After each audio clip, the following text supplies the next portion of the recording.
우리가 복음서를 읽다 보면요, 예수님이 가시는 곳곳마다 많은 사람들이 함께 했던 것을 볼 수가 있습니다.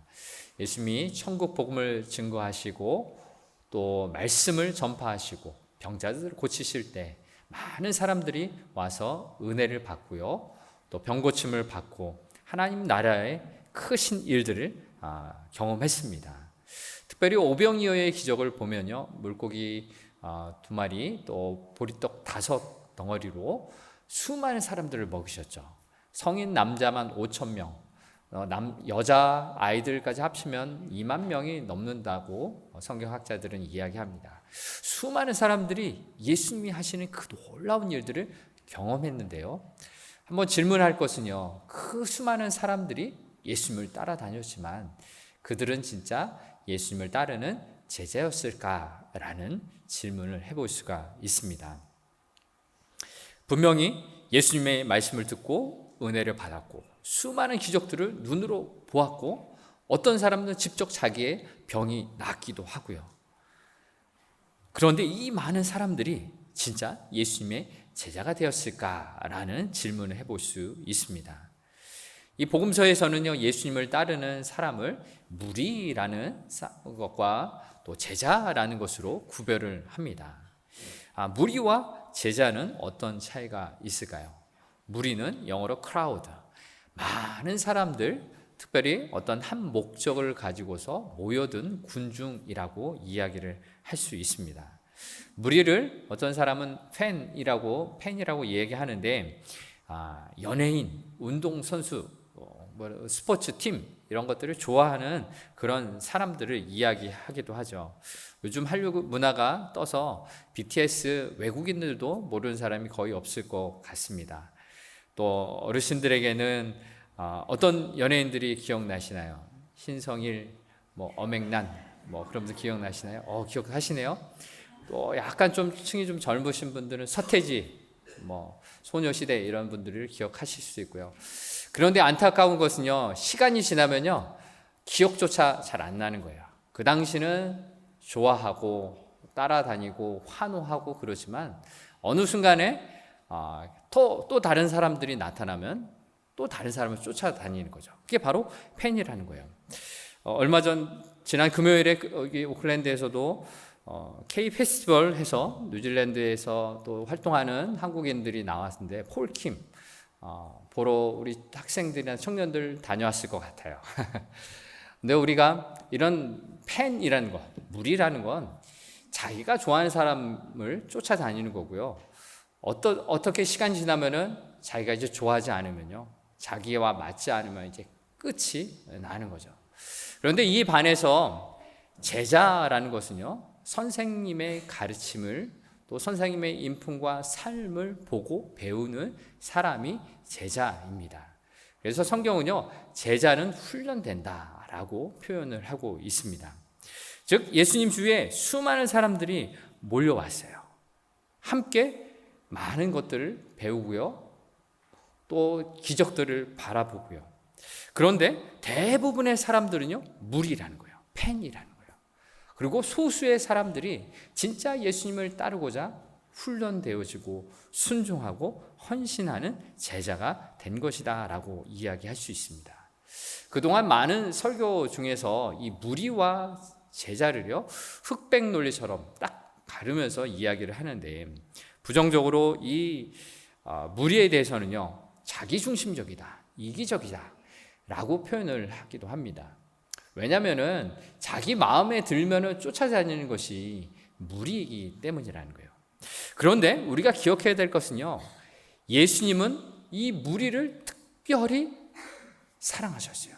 긍휼히 여기셨어요. 그래서 많은 무리가 있는 곳에서 가르치셨고요, 많은 기적들을, 표적들을 행하셨어요.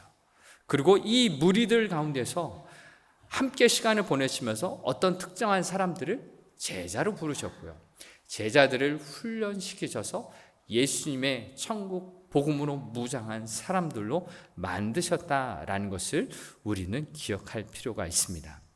그래서 성경에는 12명의 제자가 있지만 이름이 등장하지 않은 수많은 제자들이 있었어요. 그것은 바로 무리들에게 예수님이 다가가셔서 무리들을 훈련시키셔서 무리에서 제자로 옮기는 그런 예수님의 사역이 있으셨다라는 것을 볼 수가 있습니다. 이것이 바로 예수님의 제자 훈련의 방법이었어요. 오늘 본문은요, 예수님께서 특별히 베드로와 함께한 사람들에게 특별 레슨을 하고 계십니다. 베드로가 무리에서 또 제자로 훈련되어지는 과정을 보면서 우리 또한 주님을 따르는 제자로 되기를 소망해 봅니다. 우리에게 원하시는 제자의 모습이 무엇인지 주님의 음성을 듣기를 바랍니다. 첫 번째 함께 나눌 부분은요, 베드로, 그는 무리인가 제자인가 라는 것입니다. 오늘 본문에 나오는 베드로는요, 여러분 어떻게 생각하세요? 무리에 속할까요? 제자에 속할까요? 네, 당연히 예수님께서 부르신 제자 중에 하나이잖아요. 제자 중에 제자, 수제자라고 말을 할 수 있는 이 베드로인데, 오늘 본문에서 특별히 예수님이 자신을 누구라라고 하는 그 질문에 베드로는요, 최고의 대답을 했습니다. 오늘 예수님은 제자들을 데리고 가이사라 빌립보라는 곳에 가셔서 나를 누구라 세상 사람들이 뭐라고 하느냐라고 질문하셨고요. 이 제자들이 이야기하기를 세례 요한, 엘리야, 선지자 중에 하나라고 생각합니다. 부릅니다라고 이야기했습니다. 이제 예수님은 제자들에게 물었어요. 너희들은 나를 누구라 생각하냐? 베드로는 무엇이라고 이야기했습니까? 29절의 말씀입니다. 또 물으시되 너희는 나를 누구라 하느냐? 베드로가 대답하여 이르되 주는 그리스도이시나이다 하며, 베드로는요, 예수님을 그리스도이십니다 라고 대답을 했습니다. 이 그리스도라는 것은요, 기름 부음을 받은 자, anointed one. 당시 이스라엘 사람들은요, 왕으로 또 제사장으로 선지자로 삼을 때 특별히 그 머리 위에 기름을 부었어요. 즉 베드로의 대답은 주는 그리스도이십니다 라는 대답은요, 예수님은 왕이십니다 라는 대답과도 같은 거였어요. 당시 누구도 알지 못하고 고백하지 못했던 그 대답이었어요. 정말로 베스트 오브 베스트, 제자 중에 제자인 베드로의 대답이었습니다. 그런데 예수님이 이 고백을 들으시고 나서 아무에게도 말씀하지 않으셨던 비밀스러운 일을 말씀하세요. 31절의 말씀입니다. 예수님이 이 땅에 오신 그 이유이죠. 같이 한번 읽어보겠습니다. 인자가 많은 고난을 받고 장로들과 대제사장들과 서기관들에게 버림받아 죽임을 당하고 사흘 만에 살아날 것을 비로소 그들에게 가르치시되. 아멘. 예수님이 이제 고난을 받아서 죽게 된다라는 말씀을 하시는 겁니다. 31절에 인자라고 표현했는데요, 사람의 아들로 오신 하나님의 아들을 표현할 때 이 인자를 표현해요. 즉 오늘 본문에서는 예수님이 고난을 받으시고 죽으셔서 십자가에서 영혼 구원, 이 인류를 구원하시기 위한 하나님의 사랑을 완성하신다라는 것으로 말씀하신 거죠. 예수님의 이 말씀은요, 베드로가 고백했던 예수님은 그리스도이십니다, 예수님은 왕이십니다 라고 말했던 그의 마음 가운데 큰 충격이었습니다. 여러분도 그 자리에 있으셨으면 깜짝 놀랄 만한 사실이죠. 왜 그렇습니까? 베드로는 예수님을 왕으로 생각했기 때문에 앞으로 이 유대의 민족을 로마의 식민지에서 구원하실 분, 또 오병이어의 기적과 같이 우리에게 풍족하게 먹이실 분으로 생각했기 때문에, 또 예수님이 장차 진짜 임금이 되시면은, 왕이 되시면은 나를 예수님의 오른편에 왼편에 앉히시기를 기대했기 때문이었어요. 자기가 바랬던 꿈이 예수님이 죽으시면은 모두 다가 깨지는 것이 아니겠습니까? 그래서 베드로는요, 예수님을 붙들고요 강하게 반대했어요. 32절 하반절에 베드로가 예수님을 붙들고 항변하매라고 표현하고 있는데요, 영업 성경은 정확하게 의미를 이렇게 번역합니다. Peter took him aside and began to rebuke him. 항변하다라는 단어를 리뷰크라고 표현했어요. 무엇입니까? 꾸짖다. 감히 제자가 선생님 되시는 예수님을 꾸짖는 거예요. 얼마나 큰 충격이었으면, 예수님 그렇게 죽으시면 안 돼요. 우리의 왕이 되셔서 우리를 구원해 주셔야 되잖아요. 우리에게 먹을 것을 주셔야 되잖아요. 라고 강하게 붙들고 반대를 했던 것입니다. 원래 이 리뷰크, 항변하다라는 단어는요, 예수님이 악한 영을 꾸짖으실 때 쓰셨던 표현들입니다. 바로 이 베드로는요, 이처럼 예수님을 매우 거칠게 붙들고 꾸짖듯이 이야기하는 것입니다. 베드로가 이렇게 생각하고 행동하는 것은요, 오병이어의 기적을 경험했던 무리들의 생각과 행동과 매우 비슷합니다. 요한복음 16장 15절을 보면은 오병이어의 기적을 경험했던 사람들은요, 예수님을 억지로 붙들고 임금으로 삼으려 했다라고 기록을 하고 있습니다. 베드로의 행동과 비슷하지 않습니까? 예수님, 우리에게 그 많은 것을, 그 기적을 우리에게 보여주셨으니 우리의 임금이 되실 만한 분이십니다. 어디 가십니까? 우리의 임금이 되어주세요. 붙들고 임금으로 삼으려 했다라는 것입니다. 제자 중에 제자, 수제자였던 베드로와 이 무리와 생각이 똑같았던 것입니다. 이러한 베드로의 모습을 보면서 우리의 모습도 그러하지 않은가 생각을 해보게 됩니다. 우리도 때때로 예수님을 내가 원하시는 것을 해 주시는 분으로, 나의 기도 제목을 꼭 들어주셔야만 하는 분으로 생각하고 신앙생활하고 있지는 않습니까? 이 베드로의 모습을 보면서 이제 우리의 눈을 예수님께로 향할 필요가 있습니다. 두 번째로 함께 나눌 것, 예수님은 아직 온전한 제자가 되지 못한 베드로에게 무리에서 이제 무리가 아닌 제자가 될 것을 요구하십니다. 오늘 본문 33절의 말씀에서 예수님은 베드로를 꾸짖으십니다. 예수께서 돌이키사 제자들을 보시며 베드로를 꾸짖어 이르시되 사단아 내 뒤로 물러가라. 네가 하나님의 일을 생각하지 아니하고 도리어 사람의 일을 생각하는도다 하시고. 아멘. 예수님 베드로를 꾸짖으세요. 꾸짖다라는 단어 또한 32절에서 베드로가 예수님을 꾸짖듯이 했던 단어와 동일한 단어입니다.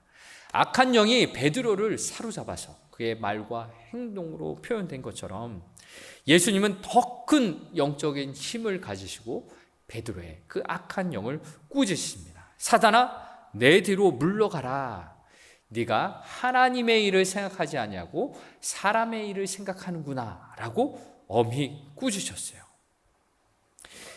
이 꾸짖음 속에 베드로는 깨달았을 것입니다.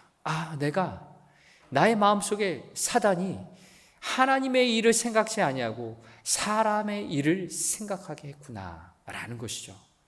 여러분, 하나님의 일은 무엇입니까?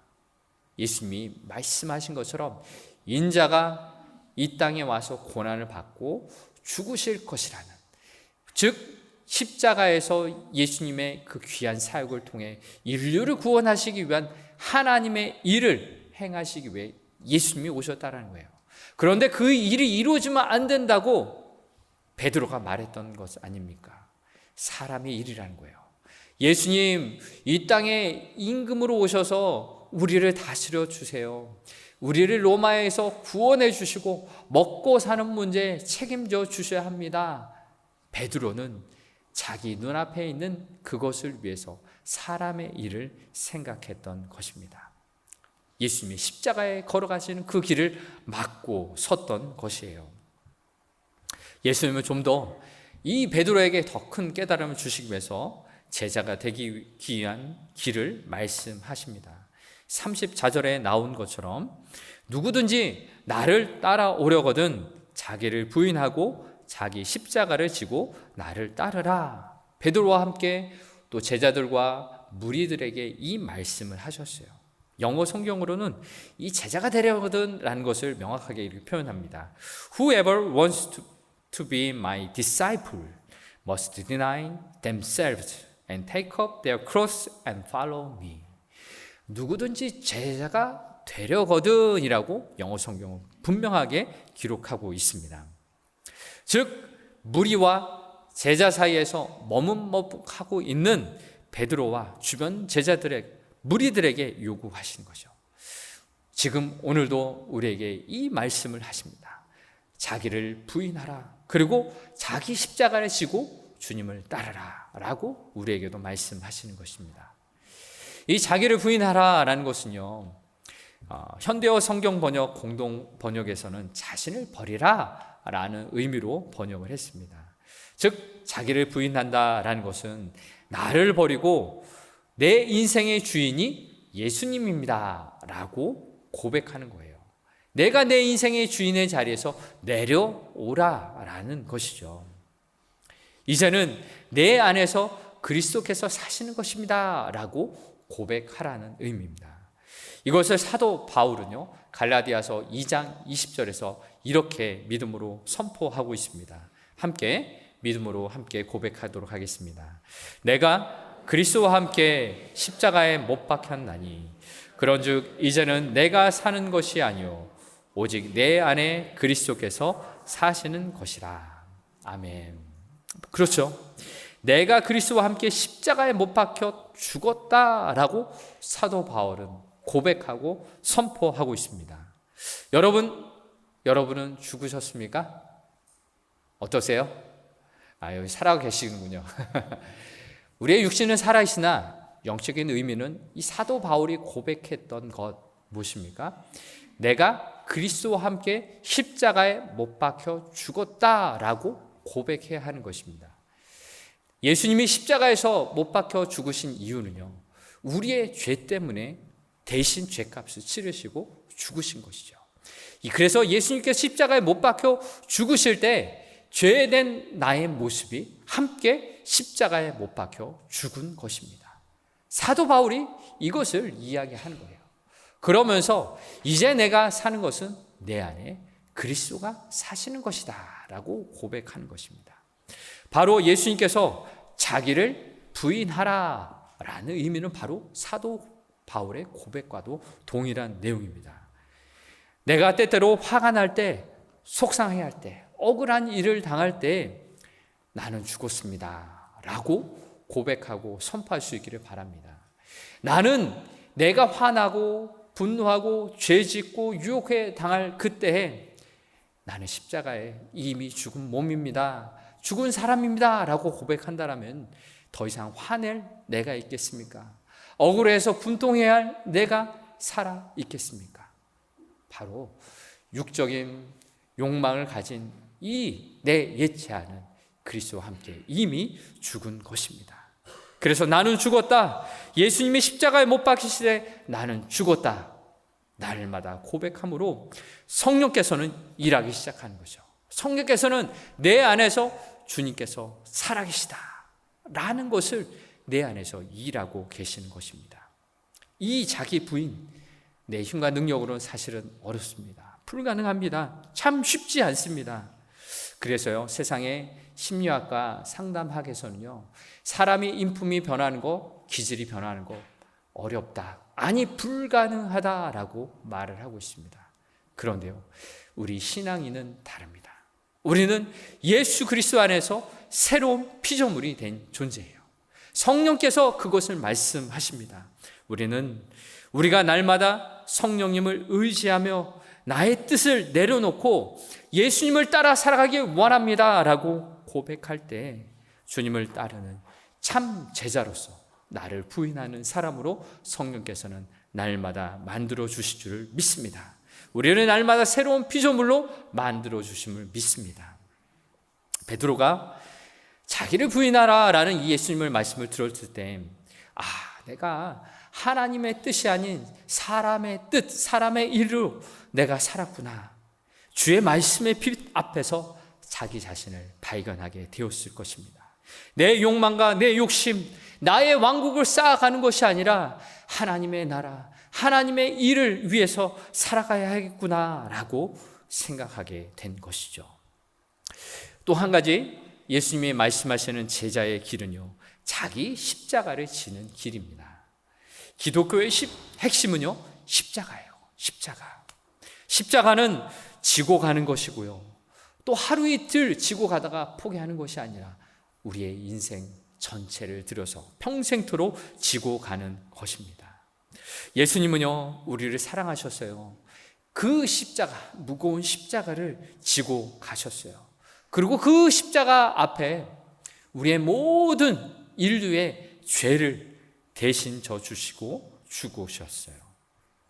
그러므로 십자가는 한마디로 말하면요, 하나님이 우리를 향한 사랑입니다.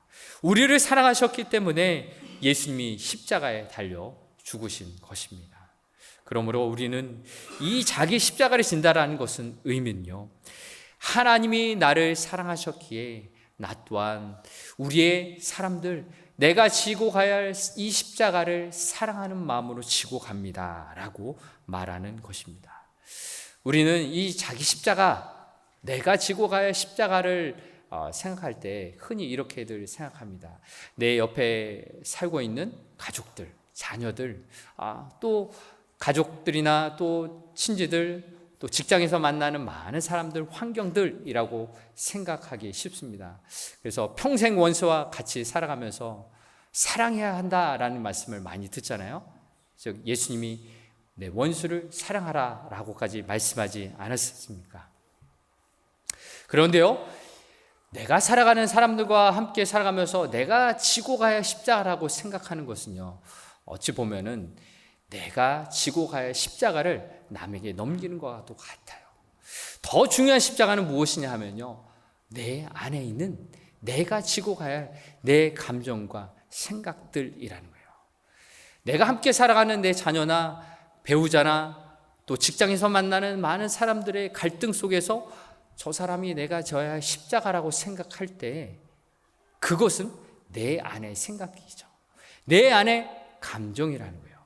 저분을 품지 못하고 저분을 사랑하지 못해서 내가 힘들어하는 그것이 바로 내가 지고 가야 할 십자가라는 것입니다. 타인이라기보다 상황이라기보다 내 생각과 내 감정을 주님 앞에 내려놓고 주님 앞에서 이 감정의 문제를 해결해야 하는 것이 바로 내 십자가라는 것입니다.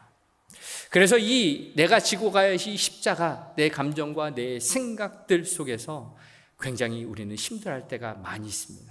너무나 무겁다고, 너무나 힘들어서 내려놓고 싶고요, 포기하고 싶고요, 그 십자가를 피하고 도망가고 싶을 때가 너무나 많은 것입니다. 그런데요, 그때마다 예수님을 생각하시기 바랍니다. 내가 지고 가야 할 그 십자가 앞에서 그 무거운 십자가를 먼저 지고 가신 그 골고다 언덕을 지고 가셔서 십자가에 매달리기까지 우리를 사랑하신 그 십자가를 생각하시기 바랍니다. 예수님은요, 저와 우리를 위해서 먼저 십자가를 지셨어요. 우리에게 주어진 십자가를 질 수 있는 것은요, 하나님이 나를 먼저 사랑하셨기 때문입니다. 그 하나님의 사랑은 오늘 내가 살아갈 힘을 줍니다. 그 십자가는요, 오늘 내가 감당해야 할 십자가를 질 수 있는 능력을 더하여 주십니다. 이것이 바로 십자가의 능력입니다. 오늘 내가 나의 십자가를 진다고 생각하지 말아야 할 이유가 바로 그것입니다. 바로 예수님이 오늘 나와 함께 하셔서 내가 지고 가야 할 그 감정의 십자가, 생각의 십자가, 나를 내려놔야 하는 그 모든 십자가를 주님께서 대신 져주고 계시는 것입니다. 내가 견디기 힘든 그 십자가를 예수님이 함께 가고 계십니다. 이것에 대해서 토마스 아켐퍼스 분이 그리스도를 본받아라는 책에서 이렇게 이야기하고 있습니다. 그리스도인은 십자가에서 도망칠 수가 없다. 십자가를 피한다면 이미 그리스도를 따르는 자가 아니다. 밖으로 도망쳐도 십자가에 있고 안으로 숨어도 거기에 십자가가 있을 것이다.